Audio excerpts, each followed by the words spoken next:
ಆತ್ಮೀಯರೇ ನಮಸ್ಕಾರ. ನಾನು ನಿಮ್ಮ ಪ್ರೀತಿಯ ನಿರ್ಮಲ್ ವಾರ್ತಿ ಯೂಟ್ಯೂಬ್ ವಾಹಿನಿಯ ಸಂಚಾಲಕ ಸದಾಶಿವ ಮಾಡುವ ವಂದನೆಗಳು. ನಾನು ಸುಮಾರು 25 ವರ್ಷಗಳಿಂದ ಭಾರತೀಯ ಜೀವ ವಿಮಾ ನಿಗಮದಲ್ಲಿ ಅಂದರೆ LICಯಲ್ಲಿ ವಿಮಾ ಪ್ರತಿನಿಧಿಯಾಗಿ ಸುಮಾರು 5-6 ವರ್ಷಗಳಿಂದ ಮುಖ್ಯ ಜೀವ ವಿಮಾ ಸಲಹೆಗಾರನಾಗಿ ಸುಮಾರು 40ಕ್ಕಿಂತ ಹೆಚ್ಚು ಪ್ರತಿನಿಧಿಗಳ ನೇಮಕಾತಿಯನ್ನು ಮಾಡಿ ಅವರನ್ನು ತರಬೇತಿಗೊಳಿಸುವುದು, ಅವರನ್ನು ಮೆಂಟ್ರಿಂಗ್ ಮಾಡೋದು, ಅಂದರೆ ಅವರನ್ನು ಉದ್ಯೋಗದ ಯಶಸ್ಸಿನತ್ತ ಕೊಂಡೊಯ್ಯುವ ಕೆಲಸದಲ್ಲಿ ನನ್ನನ್ನು ನಾನು ತೊಡಗಿಸಿಕೊಂಡಿದ್ದೇನೆ. ನಮ್ಮ ವಿಮಾ ಕ್ಷೇತ್ರದಲ್ಲಿ ಸಾಕಷ್ಟು ಒಮ್ಮೊಮ್ಮೆ ವಿಷಯಗಳು ಬರುತ್ತವೆ. ಅದರಲ್ಲಿ ತಂದೆ ತಾಯಿ ಇಲ್ಲದ ಮಕ್ಕಳಿಗೆ ಜೀವ ವಿಮೆ ಮಾಡಿಸುವುದು ಹೇಗೆ ಅಂತಕ್ಕಂಥದ್ದು ಭಾಳಷ್ಟು ಜನರನ್ನು ಕಾಡುವಂಥ ಪ್ರಶ್ನೆ. ಯಾಕಂದರೆ ಈ ಮೈನರ್ ಇದ್ದಂಥ ಮಕ್ಕಳಿಗೆ 18 ವರ್ಷದ ಒಳಗಿನ ಮಕ್ಕಳಿಗೆ, ಈ 0ಯಿಂದ 18 ವರ್ಷದ ವಯಸ್ಸಿನ ನಡುವಿನ ಮಕ್ಕಳಿಗೆ ಪಾಲಿಸಿ ಮಾಡುವಾಗ ಸಾಮಾನ್ಯವಾಗಿ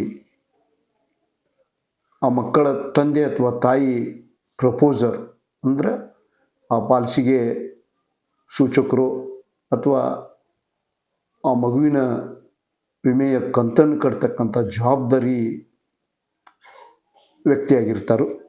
ಅವರಿಗೆ ನಮ್ಮ LICಯ ಅಥವಾ ಜೀವ ವಿಮಾ ಪದ್ಧತಿಯಲ್ಲಿ ಪ್ರಪೋಸರ್ ಅಂತ ಕರಿತೀವಿ. ಆ ಪ್ರಪೋಸರು ತಂದೆ ತಾಯಿ ಆಗಿದ್ರೆ ಅದು ಸಾಮಾನ್ಯ, ಅಂಥದ್ದೇನು ಸಮಸ್ಯೆ ಇಲ್ಲ.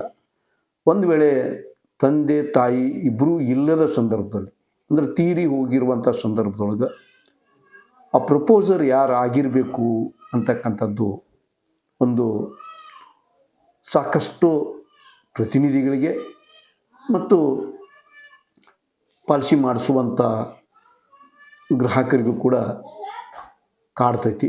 ಅಂಥ ಸಂದರ್ಭದೊಳಗೆ ನನಗೂ ಸುಮಾರು 25 ವರ್ಷಗಳ ಅನುಭವ ಇದ್ದರೂ ಕೂಡ ಒಮ್ಮೊಮ್ಮೆ ಇಂಥ ಒಂದು ಸವಾಲುಗಳು, ಅಬ್ಜೆಕ್ಷನ್ಸ್ ಎದುರಾಗುತ್ತವೆ. ಈ ಒಂದು ವಿಷಯವನ್ನು ನಾನು ಇತ್ತೀಚೆಗೆ ನನಗೊಂದು ಸಮಸ್ಯೆ ಬಂದಾಗ ಸಾಮಾಜಿಕ ಜಾಲತಾಣದಲ್ಲಿ ಅಥವಾ ಯೂಟ್ಯೂಬ್ನಲ್ಲಿ ಸಾಕಷ್ಟು ಜಾಲಾಡಿದೆ. ಆದರೆ ಅಲ್ಲಿ ಇದ್ರ ಬಗ್ಗೆ ಸ್ಪಷ್ಟವಾದ ಯಾವುದೂ ಮಾಹಿತಿ ಮತ್ತು ಸಲಹೆ ಸೂಚನೆ ಸಿಗದೇ ಇದ್ದ ಕಾರಣಕ್ಕಾಗಿ ನಾನು ನಮ್ಮ NB ಅಂದರೆ ಹೊಸ ವ್ಯವಹಾರ ವಿಭಾಗದ ಪರಿಣಿತ ಸಿಬ್ಬಂದಿಯವರ ಕಡೆಯಿಂದ ತಿಳಿದುಕೊಂಡು ಮತ್ತು ನನಗಿರುವ ಅನುಭವದ ಎರಡನ್ನೂ ಕ್ರೋಢೀಕರಿಸಿ ಸಾಕಷ್ಟು ವಿಮಾ ಪ್ರತಿನಿಧಿಗಳಿಗೆ ಮತ್ತು ಗ್ರಾಹಕರಿಗೂ ಅನುಕೂಲ ಆಗ್ಬೋದು ಅಂತಕ್ಕಂಥ ಒಂದು ವಿಚಾರವನ್ನು ಇಟ್ಕೊಂಡು ಈ ಒಂದು ವಿಡಿಯೋವನ್ನು ಮಾಡ್ತಾ ಇದ್ದೀನಿ. ಆದ್ಮೇಲೆ ಸಾಮಾನ್ಯವಾಗಿ ಮಕ್ಕಳ ಹೆಸರಿಗೆ ಪಾಲಿಸಿ ಮಾಡಿಸುವಾಗ ನಾವು ನಮ್ಮ LICಯ ಫಾರ್ಮ್ ನಂಬರ್ 360 ಅಂದ್ರೆ 360 ಫಾರ್ಮನ್ನು ಉಪಯೋಗಿಸ್ತೀವಿ. ಪ್ರಪೋಸರ್ ಆಗಿ ತಂದೆ ಅಥವಾ ತಾಯಿಯನ್ನು ಪ್ರಪೋಸರ್ ಆಗಿ ಮಾಡುವುದು ಸಾಮಾನ್ಯ.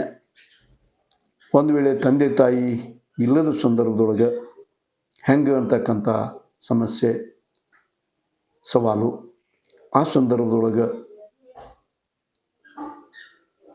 ನಿಯಮಾವಳಿಗಳ ಪ್ರಕಾರ ಮತ್ತು ಜೀವ ವಿಮೆ ನಿಗಮ ಮಾಡಿಕೊಟ್ಟ ಅವಕಾಶದ ಪ್ರಕಾರ ಆ ಮಕ್ಕಳ ಅಜ್ಜ ಅಜ್ಜಿ,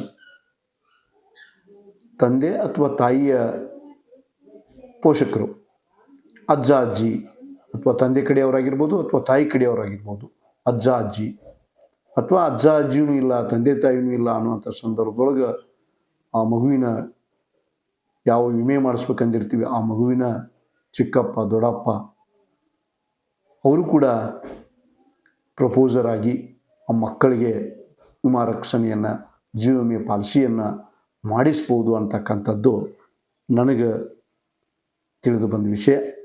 ಇದು ಭಾಳಷ್ಟು ಜನರಿಗೆ ಉಪಯೋಗವಾಗ್ಬೋದು ಅಂತಕ್ಕಂಥ ಒಂದು ನಿಟ್ಟಿನೊಳಗೆ ತಮ್ಮ ಮುಂದೆ ಈ ವಿಷಯವನ್ನು ತಿಳಿಸಲು ಇಚ್ಛಿಸ್ತೇನೆ. ಅದೇ ರೀತಿಯಾಗಿ ಇಲ್ಲಿ ಈ ಥರ ಮಕ್ಕಳ ಪಾಲಿಸಿ ಮಾಡುವಾಗ ತಂದೆ ಅಥವಾ ತಾಯಿ ಪ್ರಪೋಸರ್ ಆಗಿದ್ದಾಗ ನಾವು PWB ಅಂತೀವಿ, ಪ್ರೀಮಿಯಮ್ ವಿವಿಯರ್ ಬೆನಿಫಿಟ್. ಅಂದ್ರೆ ಒಂದು ವೇಳೆ ಪ್ರಪೋಸರ್ ಈ ಮಕ್ಕಳ ಪಾಲಿಸಿ ಮಾಡುವಾಗ ಜವಾಬ್ದಾರಿಯುತವಾಗಿ ಕಂತನ್ನು ಕಟ್ತಕ್ಕಂಥವ, ಆ ಮಕ್ಕಳ ಪಾಲನೆ ಪೋಷಣೆ ಮಾಡ್ತಕ್ಕಂಥ ವ್ಯಕ್ತಿಯನ್ನು ಪ್ರಪೋಸರ್ ಏನು ಮಾಡಿರ್ತೀವಿ, ಆ ವ್ಯಕ್ತಿ ಏನಾದರೂ ತೀರ್ಕೊಂಡ್ರೆ ಆ ಕಂತುಗಳು ಮನ್ನಾ ಆಗ್ತಕ್ಕಂಥ ಒಂದು ವ್ಯವಸ್ಥೆ ಇದೆ. ಅದಕ್ಕೆ ಪ್ರೀಮಿಯಮ್ ವಿವಿಯರ್ ಬೆನಿಫಿಟ್ ಅಂತೇಳಿ ಕರೀತಾರೆ. ಆದ್ರೆ ಇಲ್ಲಿ ತಂದೆ ತಾಯಿ ಇಬ್ಬರೂ ಇಲ್ಲದ ಮಕ್ಕಳಿಗೆ ಬೇರೆಯವ್ರ ಪ್ರಪೋಸರ್ ಆಗಿರ್ತಕ್ಕಂಥ ಸಂದರ್ಭದೊಳಗೆ ಈ ಪ್ರೀಮಿಯಮ್ ವಿವಿಯರ್ ಬೆನಿಫಿಟ್ ಅಂತಕ್ಕಂಥದ್ದನ್ನು ಲಾಗೂ ಆಗೋದಿಲ್ಲ, ನಾಟ್ ಅಲೌಡ್, ಕೊಡಕ್ಕೆ ಬರುವುದಿಲ್ಲ ಅಂತಕ್ಕಂಥದ್ದು ನಿಯಮ. ಇಷ್ಟು ಈ ಒಂದು ತಂದೆ ತಾಯಿ ಇಲ್ಲದ ಮಕ್ಕಳಿಗೆ ಜೀವ ವಿಮೆ ಮಾಡಿಸುವುದ ಸಂದರ್ಭದಲ್ಲಿ ನಾವು ತಿಳ್ಕೊಳ್ಬೇಕಾದಂಥ ವಿಷಯ ಅಂತಕ್ಕಂಥದ್ದನ್ನು ಇಲ್ಲಿ ತಮ್ಮನ್ನು ತಿಳಿಯಪಡಿಸುತ್ತೇನೆ. ಧನ್ಯವಾದಗಳು. ನಮಸ್ಕಾರ.